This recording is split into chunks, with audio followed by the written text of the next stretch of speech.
Welcome to the Creato Connection, where we broadcast programs of interest to leaders around the world who have made a commitment to operational excellence. You can find our broadcast schedule and enroll in any topic at www.creato.com/events. Producing these programs reflects our commitment to the industry, and we also hope they will introduce us to opportunities to work with leaders like you. You'll find contact information and related offers at the end of this program. The program you've joined is titled The ABCs of Problem Solving, A3 Approach, Basic Tools, and Change Management. Please note that this was a previously recorded event. We will start today with a brief overview of Creato Performance Solutions, followed by our featured program. The next voice you will hear is from CEO of Creato Performance Solutions, Mr. Ian Lazarus. Well, good morning, good afternoon, or good evening. Wherever you are in the world, we'd like to welcome you to our program today. This is the ABCs of Problem Solving, A3 Basic Tools and Change Management. My name is Ian Lazarus, President and CEO of Creato Performance Solutions, and your host for today. At Creato, we believe leaders should have all the tools they need to excel in their mission. Today, we'll be speaking specifically about some of these tools. We've demonstrated a 7-to-1 return to our clients based on a 10-year backward-looking study. But returns are not limited to financial gain. We're particularly proud of the fact that we've supported 3 Baldrige Award-winning clients, and in each case, the C-suite acknowledged they could not have achieved this prestigious recognition without our help. In a moment, I'll introduce our guest speaker, but first some advice on how to get the most from this session. To provide you the best audio experience, you can hear us, but we cannot hear you. On the other hand, we do want to hear from you, so please direct your attention to the control panel provided by GoToWebinar, the platform we use for these programs.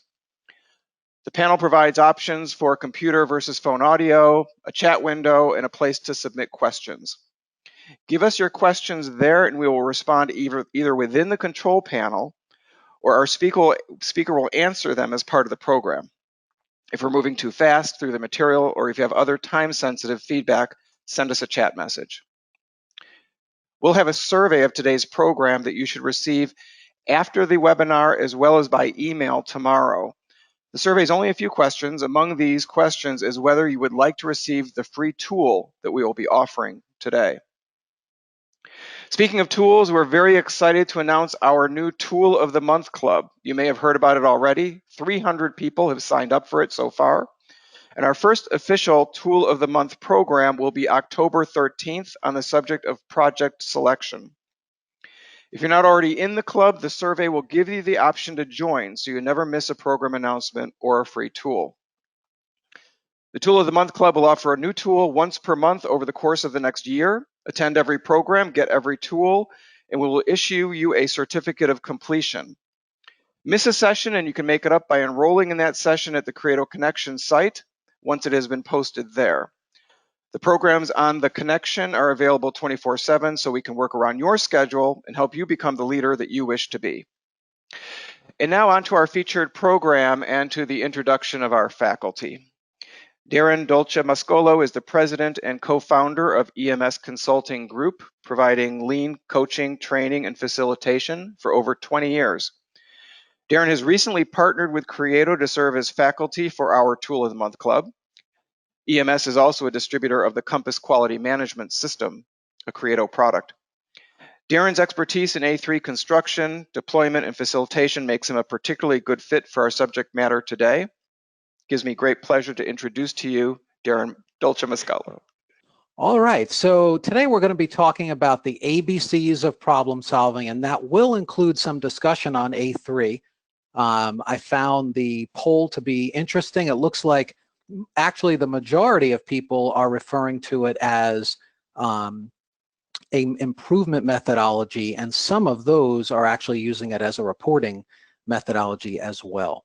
Okay, so let's talk about the agenda for today. So what will we be talking about? We're going to talk about 6 key topics. The first one is going to be, why is problem solving critical to a lean transformation? So we have some good information on that, and that will include culture change, the relationship between problem solving and culture change.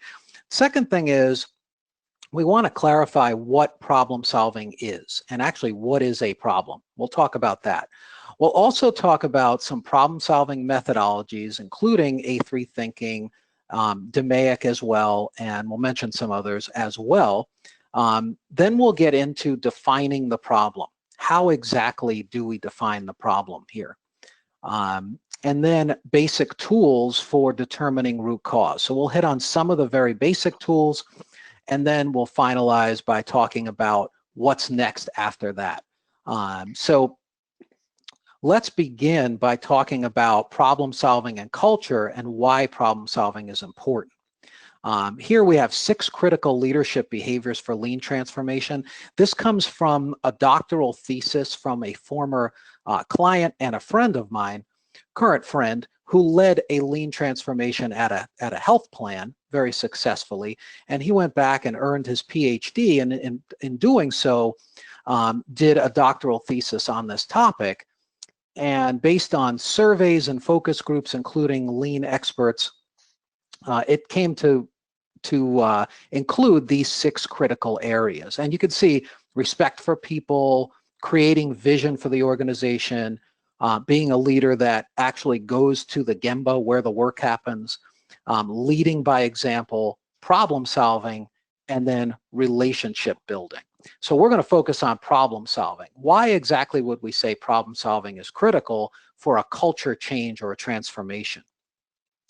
In any culture change toward operational excellence, we really need the culture to change from a reactive culture to a proactive culture. And what I mean by that is kind of the normal mode for most organizations and most people is jumping to solution. When a problem comes up or an improvement needs to be made, we jump to solution. And we want to change that thinking to a new thought process. And that thought process has to be a good problem-solving process.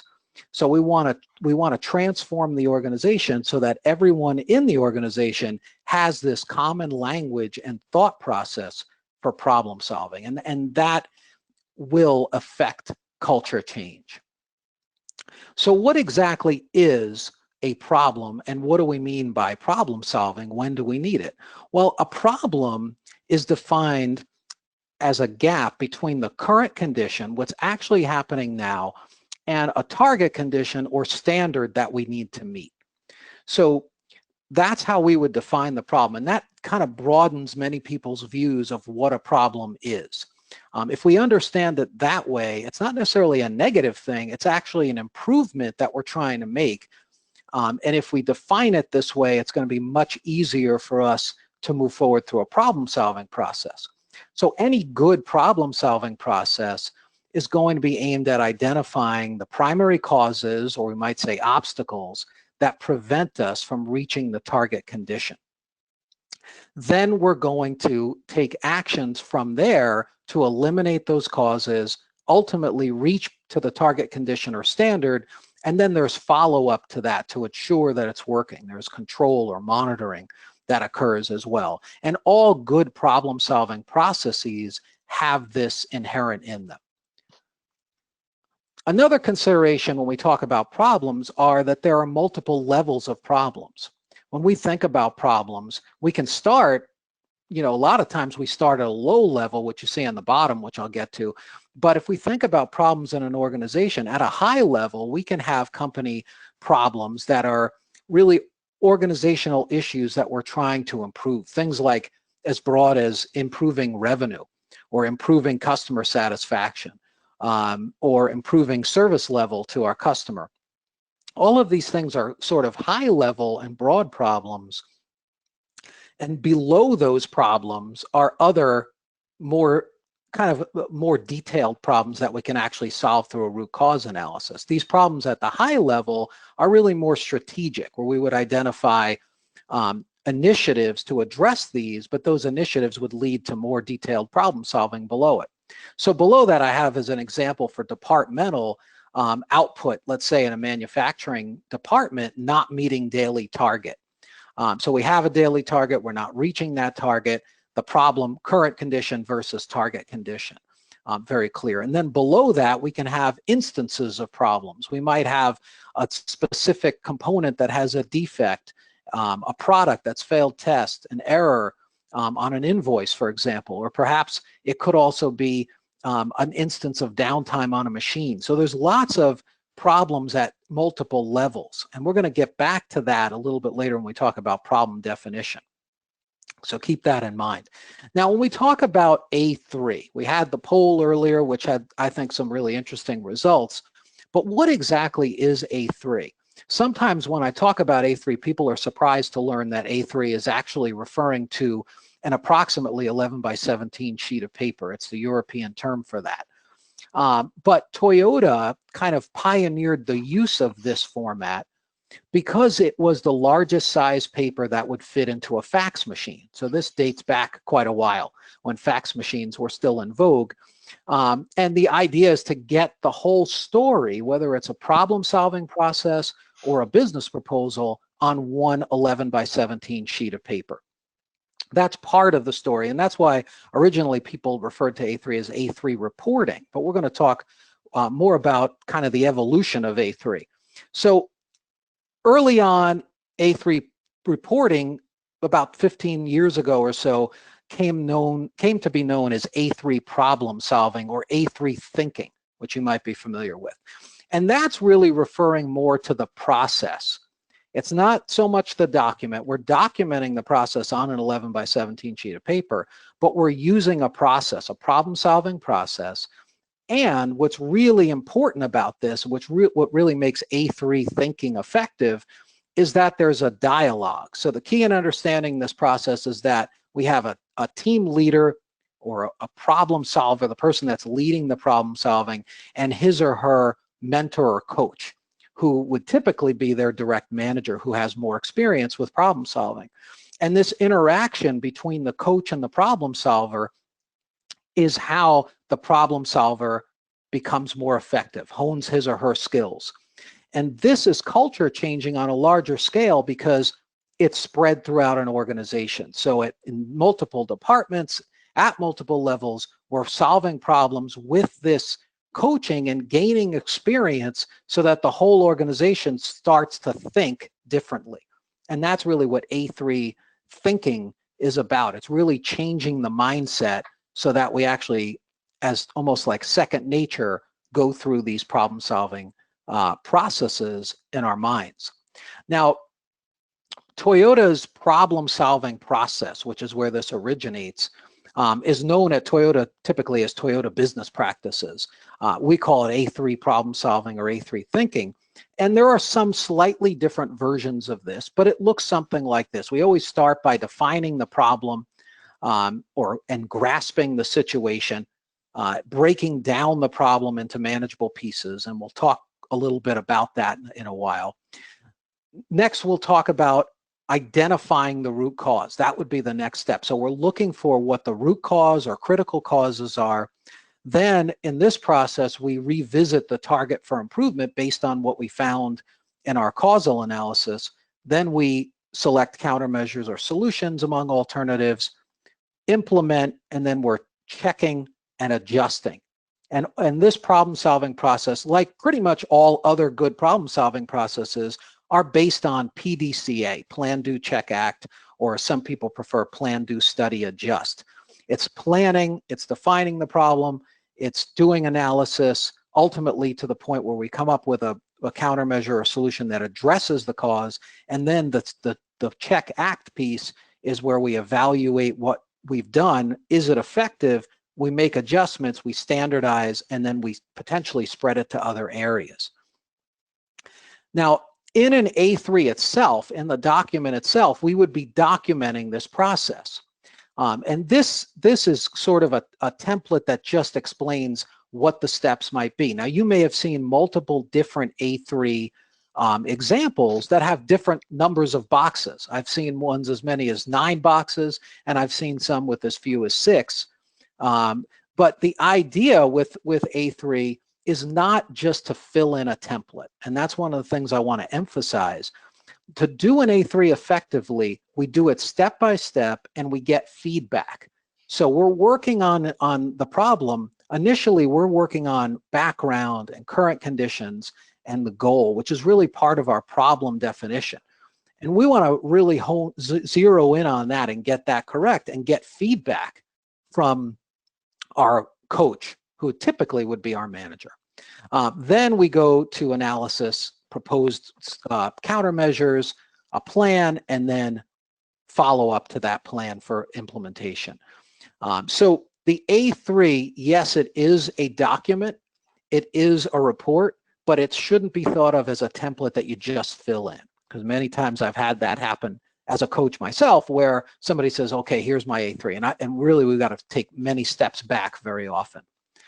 Now, DMAIC, or the Six Sigma problem-solving project management approach, which many of you are probably familiar with, can also be used on an A3, because DMAIC is also a very effective problem-solving process, and it also happens to be based on PDCA. So it starts with defining the problem, right? Understanding what the requirements are, measuring by observing, collecting data, then analyzing to determine the critical or root causes, improve, which is where you identify countermeasures or solutions, and then control, implement, and monitor, and have a plan in place for adjustment as needed. So it's very similar. It's just different in its terminology, but it can also be used with an A3. And in Compass, there is an A3 template using the DMAIC process, which we can absolutely use. But in any case, I would encourage you to use this process with the dialogue and the coaching, because that's how it's effective, and that's how it can spread throughout an organization when we talk about culture change. Now, in terms of defining the problem, that's always kind of the first step in problem solving, no matter what methodology you use. So in defining the problem, we want to identify some key information, right, which goes to our definition that we talked about earlier. First thing is, what's our current or actual performance now? So how do we state that? Then we say, what's our desired? And that desired performance can be a target that we have not yet reached, or a standard that we have now fallen from and we need to come back to.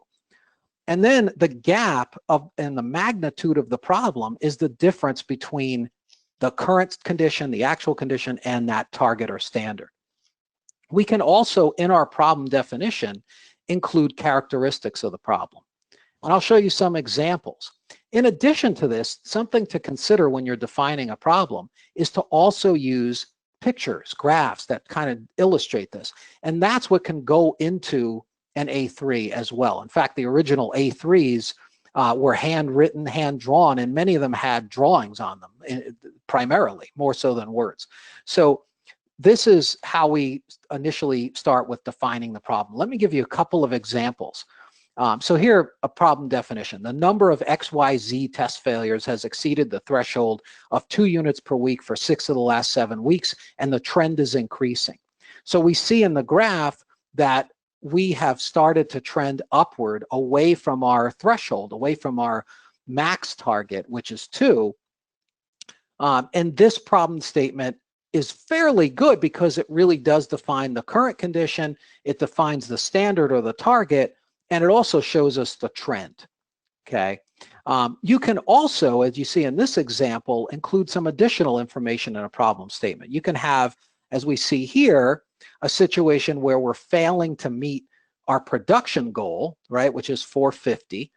And you can see on the graph, we're failing to meet that most of the time, in this definition, 70% of the time. And in addition to that, that results in, kind of business case wise, an overtime cost that has now increased dramatically. So we've now set a target to meet the plan 95% of the time and reduce overtime. So a problem statement can include things like that. Business case, it can include things like that, but it should not include some other things which we'll talk about in a little while, like causes or solutions or things like that. So let's talk about, in our problem definition, grasping the situation. So we may initially write up a problem statement, and we really want to dig into that and not assume that that's correct. So we want to go and look at the process in a little bit more detail. So at this point, We want to make sure we have all the data, documents, we've spoken to the right people, and we've collected some information that really can help us understand what the problem is. I'm not talking about getting into any kind of causes yet. It's just understanding what the problem is. What part, let's say we're in manufacturing, what part numbers does it affect? Or what customers might it affect? What machines does it affect? Those kinds of questions. Now, to help us do that, we could use something like this, an is not sort of analysis, where we look at what's in scope and what's out by answering some questions. So, for example, we start with, what is the defect? What is it? What is the problem? We say, well, amount incorrect on invoices. We're not looking at, for example, other types of errors on invoices. So the scope is only incorrect amounts. Further down on here, you can see who is affected by this. Okay, so by getting that information, we found out that all suppliers who send non-electronic paper invoices are affected, but suppliers who are using electronic are not. So we kind of, by going through this exercise, we start to identify what's really in scope and what is not. Now, a really general set of questions that we can use multiple times throughout the problem-solving process, but also very early on when we're defining the problem, is what you see here, 4 key questions. And these are also good questions as a coach to kind of ask to try to understand what the person knows. So as the problem solver, I would ask myself, what do I know at this point? What information do I have? Well, I know the packaging department has failed to meet its planned production 70% of the time over the past 3 months. How do I know that? So I have the data to show that. Then I say, okay, what do I need to know next? Really just think about that next step. What is it that I need to know next? How much is this problem costing us? Is the problem affecting delivery? Are we not meeting plan for particular product lines, or does this apply to all products running through the area? And then how do I find out? What data do I need to collect? So these are just really, really simple questions that you can ask at multiple points throughout the process, no matter where you are. But as we're doing problem definition, we really want to think this through. And then another thing we want to think through is the level of problem. So problems, oftentimes we think of using the 5 why or 5 whys approach. By asking why, we go toward the root cause, right? And that is correct. However, early on in the process, it may make sense to go in the other direction. So the opposite would be then therefore asking therefore what happened? So if we start as our starting point, our packaging machine is down 10% of the time, we would say, okay, therefore what? What is that? What happens as a result of that? Well, we're unable to meet planned production without overtime. Now, it may be the case that it makes more sense to solve that problem because there are many other places that you can go, causal places that you can go that cause us to not meet planned production. Instead of just addressing the packaging machine, we may want to take a broader approach and find, well, what is the most important area that we can address to then meet production? Because that's the true problem in this case. And that just takes some experience and know-how to know, well, what's the right level of problem to solve. A lot of times people drill down too far, and in other cases, they might actually be too high up. But these are some thought processes that I would recommend you take next time you work on defining a problem. One more thing I want to talk about before we open it up to any questions on this part of the webinar anyway, is some pitfalls, some other pitfalls that happen when we define problems. Very commonly, we state an opinion in our problem statement. We don't want to do that. We don't want to make opinions like too hard to use, things like that. We don't want to describe the cause of the problem in the problem statement. This is very, very common. A lot of times I see people coming to me with a problem statement where it says due to something. Once I see due to, my eyes open up and I say, aha, okay, is that a cause that we're talking about? Blame or responsibility, assigning that to a person or a department. We don't want that in the problem statement. And very commonly, a solution, whether it's hidden in the problem statement or it's very direct, a lot of times we put solutions into problem statements.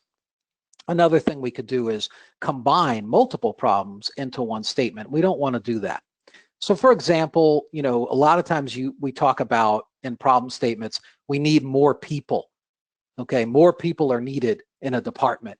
And that's really a solution.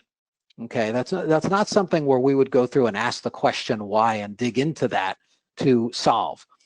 Or an opinion like an inadequacy. The ERP system is inadequate. That sounds like a problem, but it's really just an opinion. It's not something that we can really zero in on. More equipment would also be similar to more people. A part or a process needs to be redesigned. Again, that's not really a problem. Now, when we talk about problems, always ask yourself, what's the current condition? What's the target or standard? If we can define it that way, we're halfway there as far as getting to a good problem statement. Now, we're about to open it up. Ian, do we have any questions as I show you this very short quote from Charles Kettering? A problem well stated is a problem half solved. Very important piece to problem solving is defining the problem. Yeah, Darren, we do have a question. So the question is, can the A3 process of improvement support a Kaizen event? Actually, sorry, I got that backwards. What is the difference between A3 problem solving and a Kaizen event, and can they be used together? Okay, good question. Absolutely. A Kaizen event and A3 can be used. Let me take one step back first. First of all, when we talk about A3 can be used for a lot of different things. It can be used for strategy deployment. It can be used for even value stream mapping. So it can be used on a lot of levels. Now, when we talk about a Kaizen event, when we're doing a Kaizen event, we are essentially following the problem-solving process. The only thing is we have kind of defined that problem earlier before we actually hit the event itself and actually start working on it. But we can go through the A3 process as we're going through the Kaizen event. So in a Kaizen event, we do study current condition, right? We do identify what the biggest obstacles are or causes that we need to address. And then we do come up with solutions or countermeasures and implement those. The difference between a typical problem-solving effort and a Kaizen event is that a Kaizen event is going to happen in a much shorter period of time. It's compressed and it has to be scoped correctly. But we are still following that process, whether it's DMAIC or another problem-solving process, we can still do that with a Kaizen event. Very often people document Kaizen events on A3 reports. Thank you. Another question, Darren. Other than problem solving, what else is the A3 improvement methodology utilized for? Well, let's talk two different things. Now, the A3 report, if you go back and look at what an A3 is, you can use it for things like strategy deployment, which is a very high level problem solving of sorts where you're identifying really initiatives and goals for the organization at multiple levels and gaining alignment. So you can have what's called a strategy A3. It's documented on an A3. It's different than what I showed you here, but it is used very commonly throughout, I've seen it and I've used it in multiple industries. So A3 can be used on strategy deployment. I've also used A3 on things like value stream mapping. So again, it's going to be slightly different, but we're going to have current condition, current state map, current future state map, plan, et cetera, and monitoring of that plan on an A3.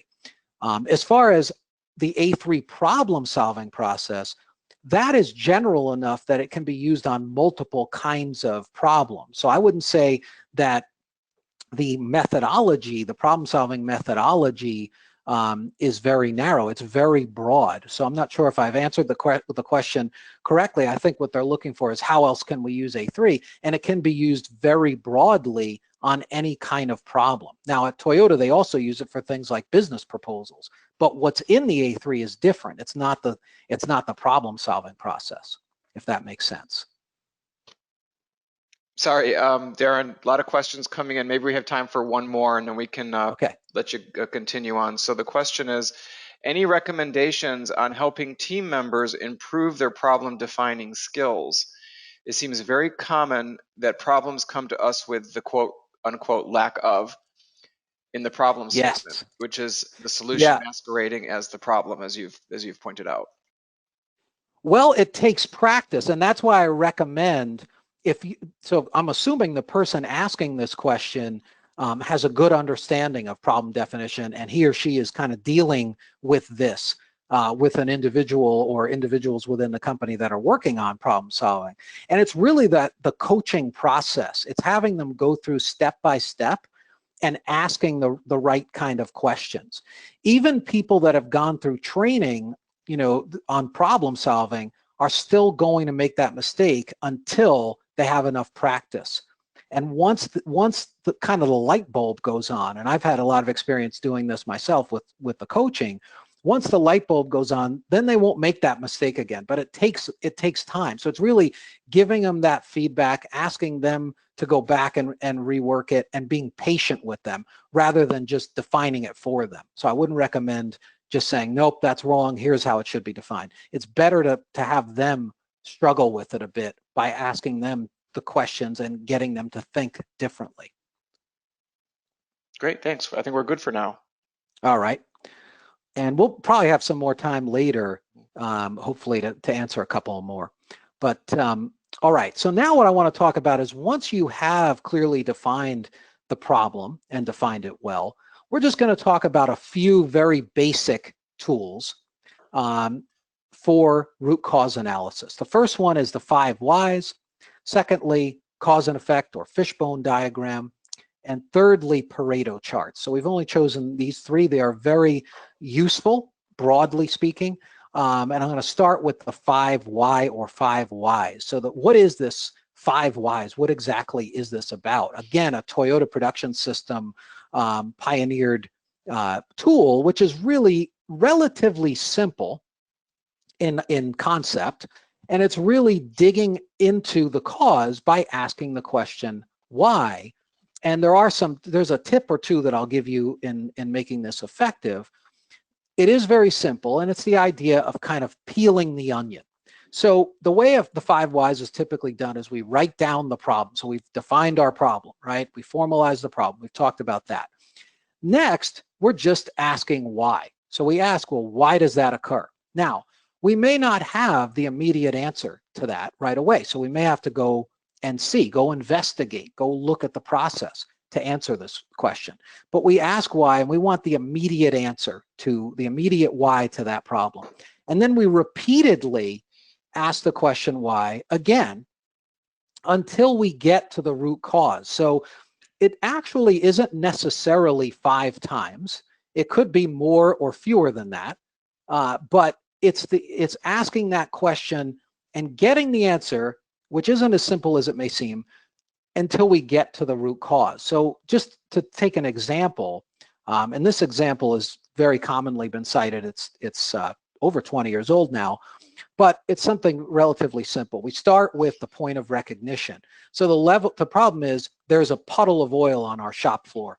So if we were to jump to a countermeasure at that point, instead of asking why, we would just clean up the oil. But that really would not solve the problem. So we say, okay, why is there a puddle of oil on the shop floor? We go down and say, okay, well, the machine's leaking oil. I'm looking at where the oil is and I see a dripping out of this machine. Then I say, okay, why? So now I have to dig in. Well, why is it leaking oil? I have to open up the machine and I find that the gasket has deteriorated. Now, at this point, we might say, okay, let's replace the gasket.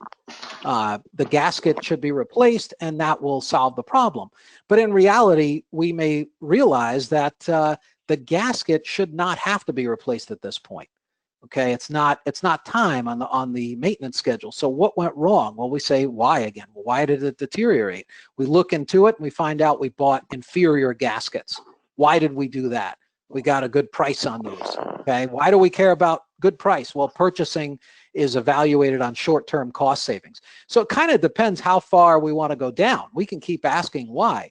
Now, in this case, we may have stopped at changing the gasket specifications, and that would permanently solve this particular problem. Or we might say, well, let's revisit our purchasing policy so we don't always just go to the lowest price. But it makes us think deeply enough about the problem so that we address the cause and not the surface level problem.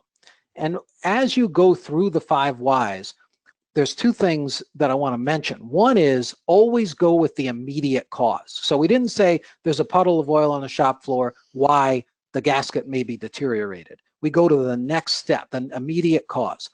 And to check on your 5 whys when you're done with it, or if you're coaching someone else, ask them to go up the chain with therefore and see if it makes sense. So we would say the purchasing agent gets evaluated on short-term cost savings, therefore they go for a good deal, okay, on the gaskets. Therefore, we bought gaskets that were inferior because they were cheaper.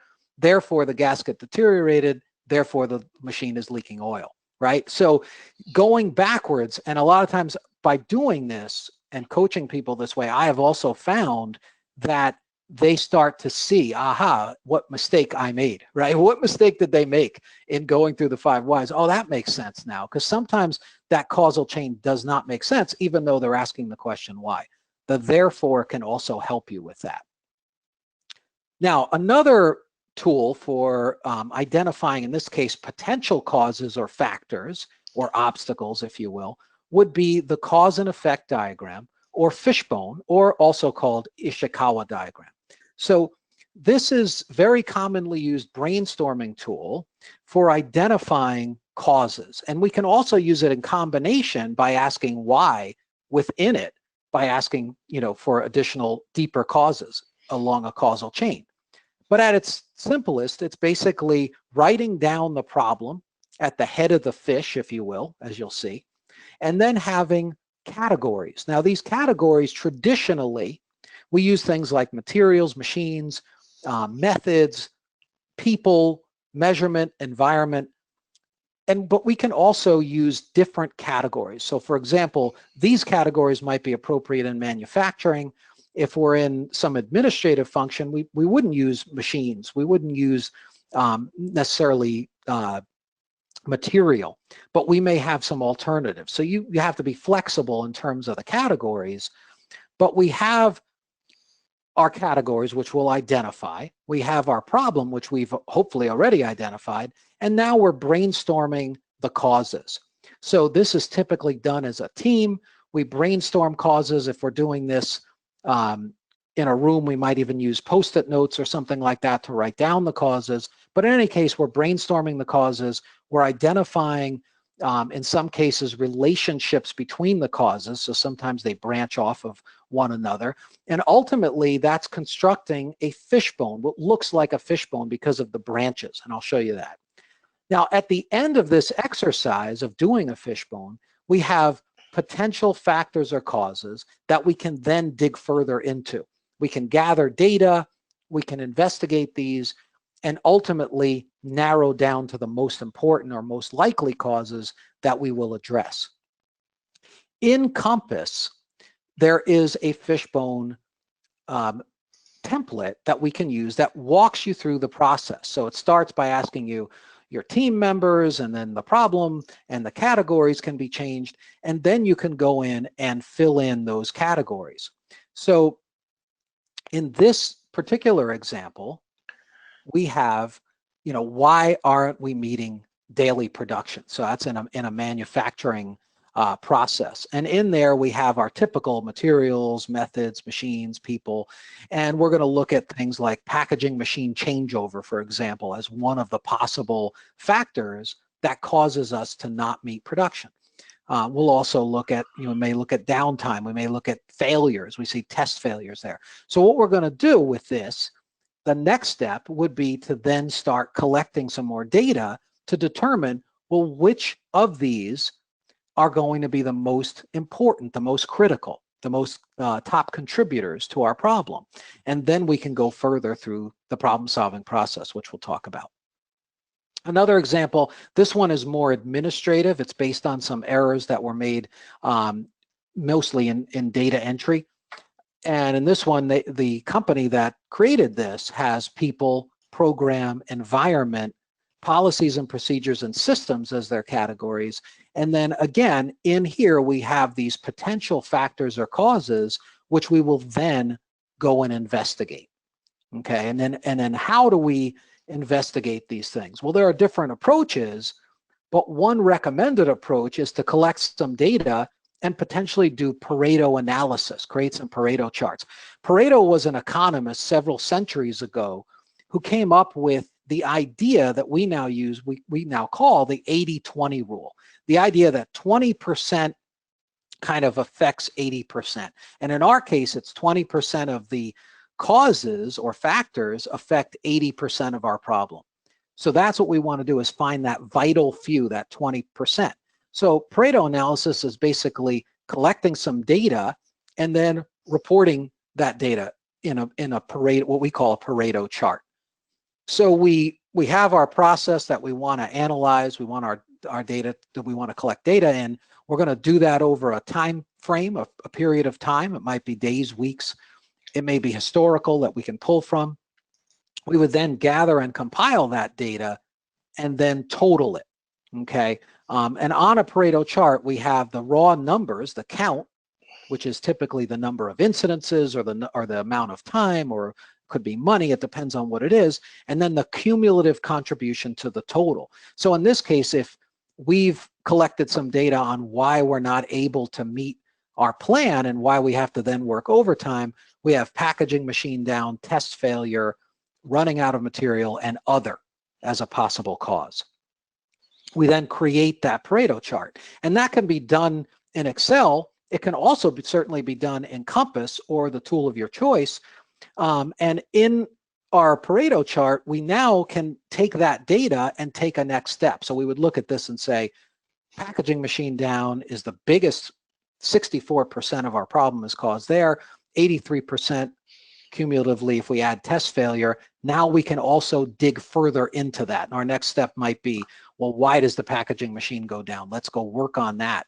And then we can solve our problem. So the cause and effect diagram is great, but it probably shouldn't be used alone. We want to have some data, some more analysis to know what are the most important causes at that point.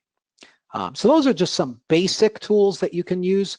Before we talk about what's next, which is the steps that are going to come after we've determined what the critical causes are, Ian, do we want to answer maybe one or two more questions before we go through that? I've actually been answering them, so okay, good. We can continue. Okay, all right. So once we've gone through this process and we're at the point where we have settled on the top contributing causes or single root cause or causes, we then can focus on countermeasures or solutions. So we have our team that we're working with. We refocus that team on innovation. We'll brainstorm with the team, what are some solutions that address the cause, right, or causes. Then we can systematically decide on a solution or a set of solutions or countermeasures, more than one. We're going to test these for effectiveness. Then we'll implement these, right, in the process. And then finally, we're going to do our check and act, where we're going to make adjustments. And how do we do that? Well, we put monitoring in place. We don't just implement it and walk away. We put monitoring in place so that we can sustain it and make any necessary adjustments as we go along to our problem. And then we go and work on the next problem. So we haven't really talked a lot about this part of the problem-solving process. We focused mostly on defining the problem and some basic tools for causal analysis. There are plenty of other tools that can be used depending on what the problem is. But what's important, what's most important, more important than the tools even, is to have a methodology that you follow and to kind of spread that methodology throughout the organization. So what are the key points from this? Well, like I said, it's creating a mindset in the organization at all levels, a problem-solving mindset. Okay, you'll find that people, especially, for example, ex-Toyota folks, always have a certain thought process for problem solving and improvement, and they learn that through repetition and practice. So we want to create that. There are plenty of good problem solving methodologies, DMAIC for sure, Toyota Business Practices, or A3 if we want to call it that. 8D for certain instances, 8 disciplines problem solving. These are all good problem solving processes. They're all based on PDCA, but we want to have a common language in our organization. And then when we talk about A3, originally we thought of it as a way of documenting it, and that it is a way of documenting our problem solving and improvement and telling the problem solving story. But what we really want to think about is, how do we use A3 effectively? And it's really not just filling it in as a template. It's really having a process and dialogue for going through each step and learning, how do I really define a problem properly? How have I really found the true causes? And what process, what thinking should I be doing? And that's why we call it A3 thinking. It's really changing the way people think. And then we talked about some basic tools for analyzing problems and coming up with causes. There are a wide range of tools, of course, to do that. So there's more advanced tools to do that. But many problems can be solved with these basic tools. So Ian, I'm going to turn it back over to you. All right.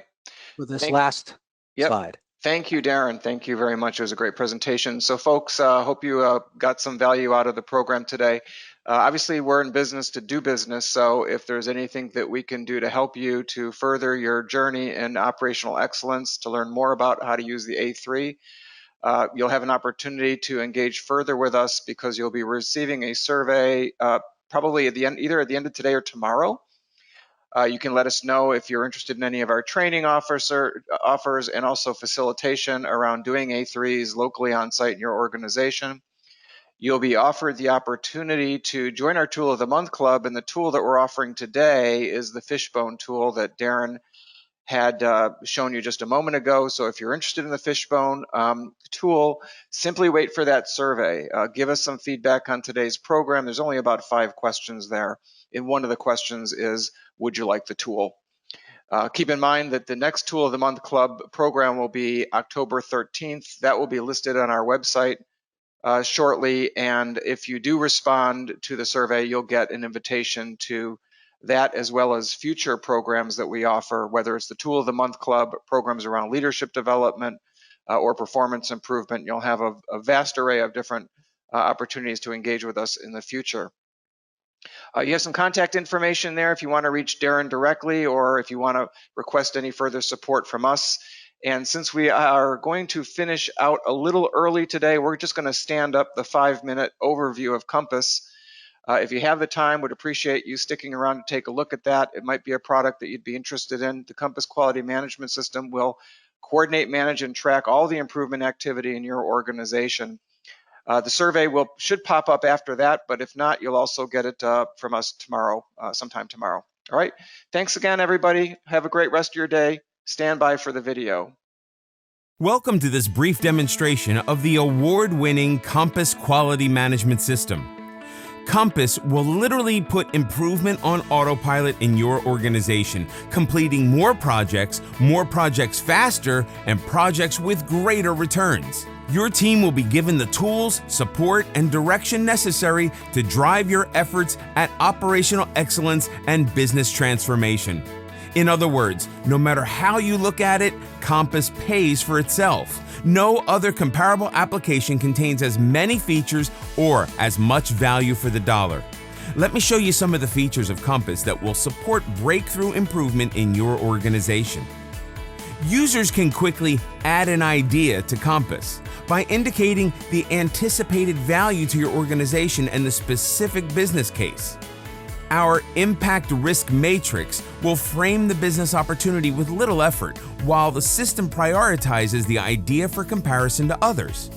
From the very first screen, Compass improves employee engagement while creating a robust pipeline of opportunities. And by the way, most of the fields you see here are actually customizable. Leverage employee feedback in Compass by comparing perception to reality for improvement opportunities. Users can comment and rate ideas, while management compares workforce support to objective criteria. Your management and quality team can review the merits of each idea and resource those with greatest potential.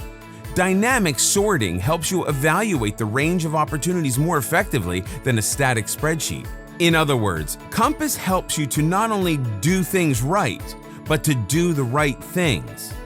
It's no wonder Compass has been recognized as the #1 idea management system compared to over 75 other applications on G2Crowd.com. Management can send feedback to users from within Compass. Show your staff that you appreciate their initiative. Ask others for the information you need. You'll be promoting collaboration and establishing accountabilities up front while communicating your support. Once an idea is approved, Compass will help drive your project. This becomes the handoff within Compass from management to staff. Compass makes it easy to do the right thing by guiding the user through project work, providing tools and support, and a place for documentation. Need a little direction before performing a value stream analysis? Tell Compass to get me the tool, or even get me the training. Jump into the Lean online training available also from ASQ, now incorporated within Compass. This is a highly evolved program including professional audio, exercises, learning games, and case studies. At any time, send an updated A3 report to your team and stakeholders, and Compass will not only create the report, it will drop it into an email for you. Compass is compatible with PDCA, Lean, Six Sigma, ISO 9001, and any improvement method you use in your organization. Compass is a high performer for enterprise project management on G2 Crowd, and it's one of this year's top quality management systems according to CIO Review. Compass includes the entire body of knowledge for Lean to support staff new to improvement work, and it even integrates readily with SharePoint for your own intranet, enabling you to create a turnkey collaborative environment. Compass offers a highly flexible user-driven reporting portal. You can view reports in an A3 format or reports with a global view. Reports offer the ability to monitor all activity, progress against goals, and return on investment. Compass puts improvements on autopilot by automatically advising staff if their projects are ahead, behind, or missing data. Finally, we can't talk about Compass without showcasing our robust tools.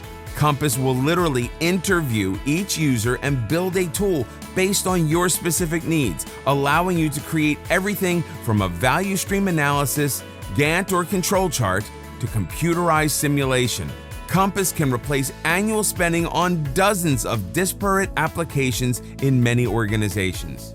Bring order to chaos as Compass guides your team through the completion of projects, and management achieves true line of sight into all improvement activity in the organization. Finish more improvement projects, finish projects faster, and finish projects with stronger results. All within the guidance of your Compass. Compass.